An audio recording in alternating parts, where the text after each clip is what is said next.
Okay, so this is an exercise about how to calculate the dasha, the running dasha. We're talking about Vimsottari Dasha. The best thing to do is, best thing to do is first write down the sequence and the corresponding years of the Mahadashas.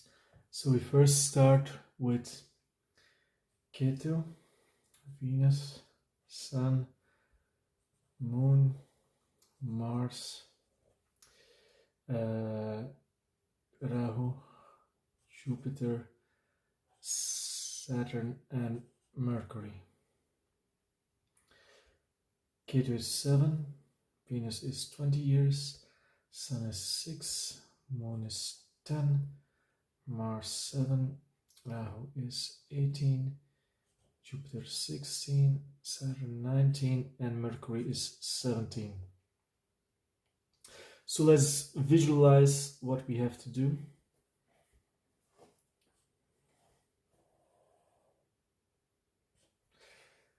To calculate the dasha, the running dasha, we need the longitude of the moon.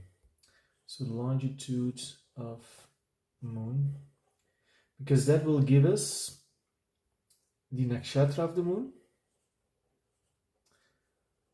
That's the Janma or the birth nakshatra. And then this nakshatra will give us the Lord. The Lord's nakshatra will be the Lord of the running Mahadasha. The Mahadasha Lord. So to visualize it, this is one nakshatra. This is nakshatra start. This is nakshatra end. So the formula for the Mahadasha balance is we take the ratio of the moon's balance, the balance of the moon in the nakshatra, and we multiply it by the running Mahadasha Lord, the years of the running Mahadasha Lord, so MD. So the ratio we find by ratio is always part over whole. So it's this part over the entire length of the nakshatra. So it is in end of the nakshatra, nakshatra's end, minus the longitude of the moon over the entire length of the nakshatra. That's 13 degrees and 20 minutes. So then times the Mahadasha Lord. So you will get an answer, a number in degrees and minutes over 13 degrees 20 minutes. And the best thing to do is you will have to convert this all into minutes, and you do that by multiplying the degrees times 60, because there's 60 degrees in 1 minute. And so you get minutes, and this becomes 800 minutes. So 13 degrees and 20 minutes is a total of 800 minutes. And then you have to multiply it times the year of the running Mahadasha. So then if we take the date of birth plus the balance, which we found here, the balance of the running Mahadasha, we arrive at the end of the running Mahadasha.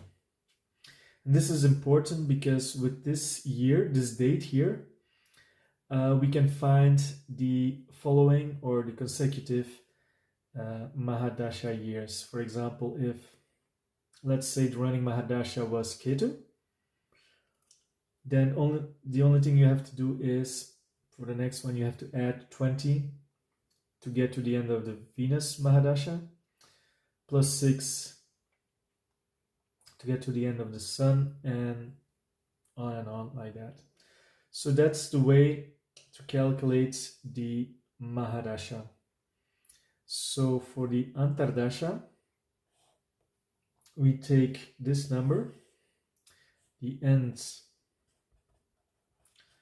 of the running Mahadasha, minus the total of the running Mahadasha Lord, and this gives us the start of the running Mahadasha. So then you have the start and the end, and between the start and the end, you can find between the start and the end of the running Mahadasha, you have the Antardashas, again in the same sequence as we find here. And the formula to calculate the Antardasha is Mahadasha years times Antardasha years divided by 120. And then you use the same principle to find out the Priyantardasha. You take the start and the end, start and end of the Antardasha, and between those you can calculate the Priyantardasha. So the formula to get to the Priyantardasha is the number of the Mahadasha times the Antardasha years times the years of the Priyantardasha Lord divided by 40. So an example, let's say we have, we want to calculate Sun,